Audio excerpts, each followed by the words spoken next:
I've never had so much energy. I'm having fewer infections. My vision is better. My golf game is better. It goes on and on and on, and it's placebo.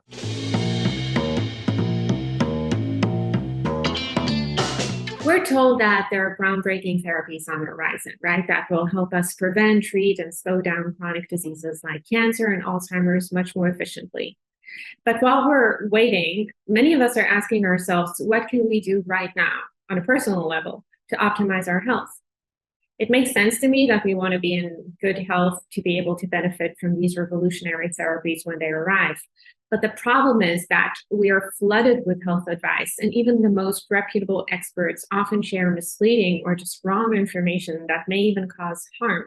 So to cut through the noise, I started a conversation with esteemed MDs and scientists, asking them to clarify the basics for lay people like me.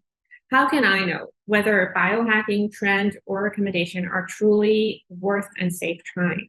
I first spoke with Bratman, who is well known for coining the term orthorexia. So the thing that has been discovered since the 1950s is that you cannot observe whether something works by just trying it and see if it works. In almost no cases did that tell you anything. You have to compare it to a placebo. If you don't do that, you're just going to imagine stuff. Sure. And the amount you imagine is not a little bit, it is gigantic. I then spoke with Joan Mannick, CEO of Tornado Therapeutics, who reiterated from the scientist's point of view, not only how strong the placebo effect is, but how it translates to the biohacking and wellness worlds and to our pockets. As a physician, as a scientist, as a person interested in aging biology and doing things that actually are going to help where the risk is much less than the benefit, it's lacking in all of this biohacking stuff in general. So people want to believe that if they do this stuff that is available here and now, they will be healthier. But most of this doesn't have any placebo-controlled data to say it actually is going to help you, because it's very expensive to get that placebo-controlled data. So people just want to believe and just do it. But really, we don't know. We don't know what the long-term benefits, the long-term harm, any of it. So making claims that this is going to help people, and it's also a lot of money is being spent just because people want it. But I will tell you, from our clinical trials, the placebo effect is enormous. I'd heard about the importance of placebo control before, but I had no idea that so many of the common assumptions that we all live by haven't passed this very basic test. And I certainly hadn't realized just how strong the placebo effect can be. There's been studies on surgeries where you do placebo surgery for knee arthritis, and people in the placebo group had the same benefit as the treatment group. And up to 5 years later, they were reporting the benefits to their friends that they should get the surgery. Same amount in both groups. You wouldn't believe that that's true. Yes. So people had massive cures in the placebo surgery, the same percentages with the real surgery. When we have people taking a drug that may be targeting aging, like an mTOR inhibitor, and they're taking a placebo, half of them are on the placebo, half of them are on the mTOR inhibitor. They all want to believe they're on the mTOR inhibitor that's helping them not age, and they report tremendous benefits. And all they're doing is getting a sugar pill. And they will say, I've never felt, a lot of them, I've never had so much energy. I'm having fewer infections. My vision is better. My golf game is better. It goes on and on and on, and it's placebo.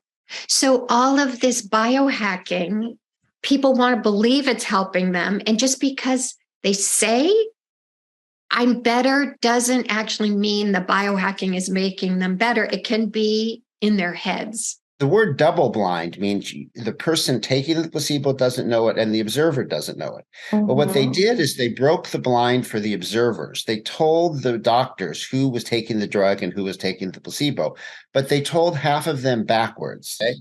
And so there was a completely consistent objective recording of improvement in the people that doctors thought were taking the real drug as opposed to the placebo. And it wasn't small. It was a very large imaginary improvement they saw.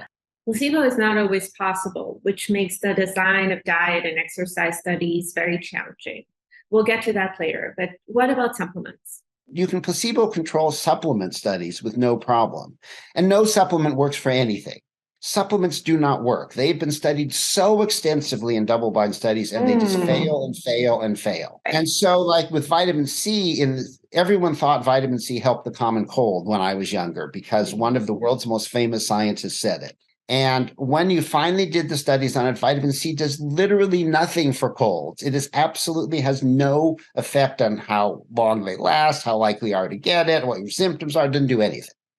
And yet you're going to hear stories of people, though often the stories are funny. People say, well, I took vitamin C and I still got a cold, but it wasn't as bad. Or I took vitamin C and the cold was pretty bad, but it was short. In other words, people's minds are just working at it. I think people want the feeling of that they're controlling. They want the feeling of control. And that's what it is. It's an emotion of control. It's not a reality.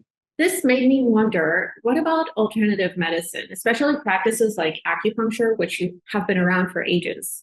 Surely they were onto something because so many people report benefits. Even some insurance companies cover treatments. So how have they been studied? Acupuncturist, besides being an MD, for the last year of my acupuncture career, I discovered that if you put the needles in all of the wrong places, people do great.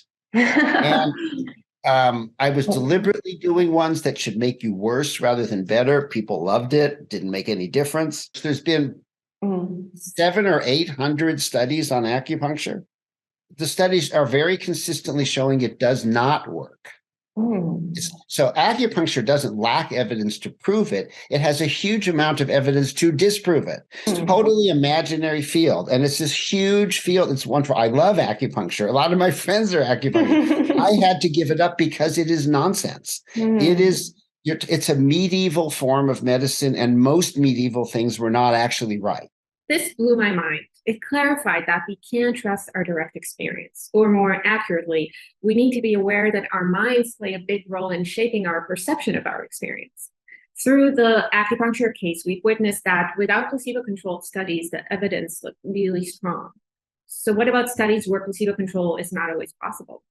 Of course, anecdotes for acupuncture go on forever, right? There's just endless. So when you can study something, you see how bad anecdotes are, you see how bad weak science is. So I just assume the same is true for diet, but diet has the problem. It's very hard to study because you can't blind diet very well.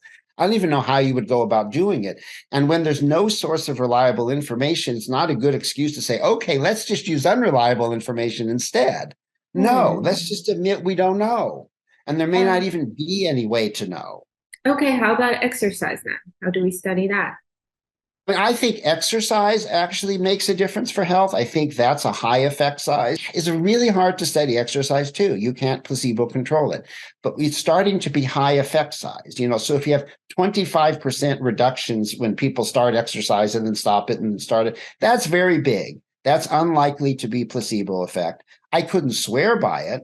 But if you ask me what I feel like the evidence for exercise is somewhat large for a large variety of problems, and it's much larger than for food. In other words, any hint that food does anything is just a drop in the bucket compared to the hint of exercise doing it. But what kind of exercise? How much? When? In what condition? All that stuff is kind of an obsessive attempt to control something they can't control. It's good to pay some attention to living a healthy life.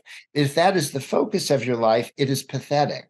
It's a highly controversial topic, obviously, but wherever you are on a spectrum of maintaining or optimizing your health, whether it's taking vitamin D or taking NAD, here's a simple word of advice for before you make your next decision. Always look to see if there's a placebo. If you could just understand, there needs to be a placebo control. If someone's making claims that something's going to help you, and just understanding, I won't believe it, or don't necessarily think I can believe this claim if they don't show me that it's doing better than a placebo. And even that education, I think helps the field to go, I'm not going to just go running after and believe because something's on the internet and says I'm not going to age if I take this or do this. Show me the data. The thing is that in longevity circles, we're not talking about unfounded fads like the blood type diet, right? These are very esteemed people we listen to. They have invested years in acquiring their knowledge and understanding, and surely they know better than we do. So we take our critical thinking guard down, which makes sense. But do they know enough to share practical advice at this point? Or are they crossing the line? It is disappointing to realize that even Harvard luminaries and superstar MDs fall into traps of wishful thinking, personal interests, purely innocent mistakes, or trusting intuition. Solid data is just very expensive. So considering the situation, perhaps a more effective way for us lay people to increase our chances of benefiting from these future medical innovations is to help execute game-changing studies rather than focus on hype supplements or lifestyle hacks. I'm curious to know what you think. Let me know.